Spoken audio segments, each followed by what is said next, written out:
Mendoan, menyatu dalam doa dan renungan dari Katedral Kristus Desa Purwokerto, Rabu 3 April 2024.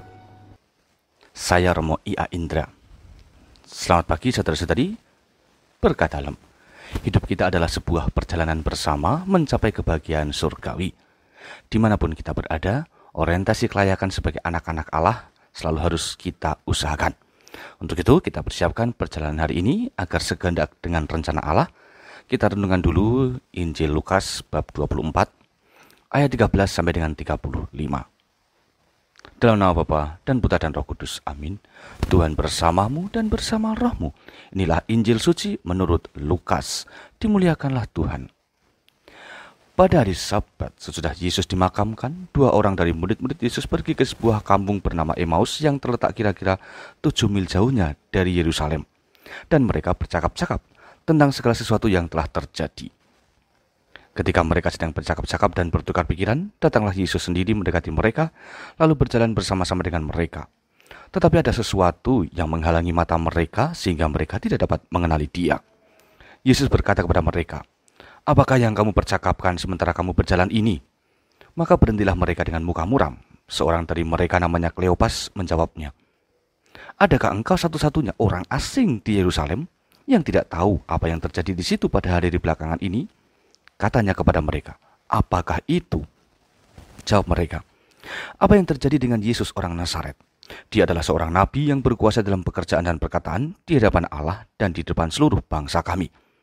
Tetapi imam-imam kepala dan pemimpin-pemimpin kami telah menyerahkan dia untuk dihukum mati, dan mereka pun telah menyalibkannya. Padahal kami dahulu mengharapkan bahwa dialah yang datang untuk membebaskan bangsa Israel. Tetapi sementara itu telah lewat 3 hari sejak semuanya itu terjadi. Beberapa perempuan dari kalangan kami telah mengejutkan kami. Pagi-pagi buta mereka telah pergi ke kubur dan tidak menemukan mayatnya. Lalu mereka datang dengan berita bahwa telah kelihatan kepada mereka malaikat-malaikat yang mengatakan bahwa Yesus hidup. Dan beberapa teman kami telah pergi ke kubur itu dan mendapati bahwa memang benar yang dikatakan perempuan-perempuan itu, tetapi Yesus sendiri tidak mereka lihat." Lalu Yesus pun berkata kepada mereka, "Hai kamu orang bodoh, betapa lambannya hatimu, sehingga kamu tidak percaya akan segala sesuatu yang telah dikatakan para nabi. Bukankah Mesias harus menderita semuanya itu untuk masuk ke dalam kemuliaannya?" Lalu Yesus pun menjelaskan kepada mereka apa yang tertulis tentang Dia dalam seluruh kitab suci, mulai dari kitab-kitab Musa dan segala kitab nabi-nabi. Sementara itu mereka mendekati kampung yang mereka tuju. Ia berbuat seolah-olah hendak meneruskan perjalanannya, tetapi mereka mendesaknya dengan sangat. "Tinggallah bersama-sama dengan kami, sebab hari telah menjelang malam dan matahari hampir terbenam." Lalu masuklah Yesus untuk tinggal bersama-sama dengan mereka. Waktu duduk makan dengan mereka, ia mengambil roti, mengucap berkat, lalu memecah-mecahkan roti itu dan memberikannya kepada mereka. Ketika itu, terbukalah mata mereka dan mereka pun mengenali Dia. Tetapi Yesus lenyap dari tengah-tengah mereka. Kata mereka seorang kepada yang lain, "Bukankah hati kita tadi berkobar-kobar ketika Ia berbicara dengan kita di tengah jalan? Dan ketika Ia menerangkan kitab suci kepada kita?" Lalu bangunlah mereka dan langsung kembali ke Yerusalem. Di sana mereka mendapati ke-11 murid. Mereka sedang berkumpul bersama dengan teman-teman mereka. Kata mereka kepada kedua murid tadi, "Sungguh Tuhan telah bangkit dan telah menampakkan diri kepada Simon." Lalu kedua orang tadi pun menceritakan apa yang terjadi di tengah jalan dan bagaimana mereka mengenali Yesus pada waktu Ia memecah-mecahkan roti. Demikianlah sabda Tuhan. Terpujilah Kristus. Saudara-saudari, kisah perjalanan 2 murid ke Emmaus merupakan cerminan kehadiran Yesus dalam hidup kita sehari-hari. Dalam situasi apapun, Yesus selalu punya cara mendekati kita manusia ini. Yesus tidak ingin setiap pribadi berkecimpung terlalu lama di dalam kegelapan. Yesus hadir sebagai pembawa terang dan harapan sejati.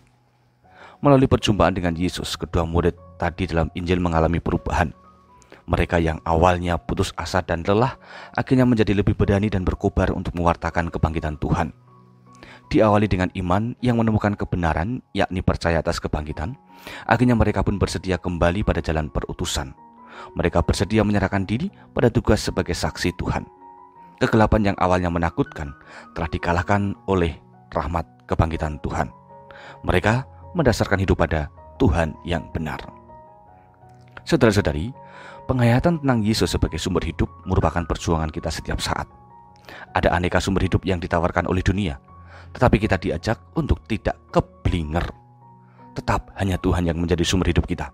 Jangan sampai kita terjatuh dalam ketuhanan lain versi dunia ini. Rahmat kebangkitan kiranya membuat iman kita semakin teguh jaya, sehingga kita pun berani untuk bersaksi tentang kasih Tuhan sembari semakin menghayati perutusan masing-masing di dalam sukacita berlimpah. Tuhan memberkati. Marilah berdoa. Allah Bapa Maha Kuasa, melalui kasih-Mu kami menerima berkat pada hari ini. Berilah hati yang terbuka akan kuasa-Mu, sehingga semakin tangguhlah kesetiaan kami hanya kepadamu.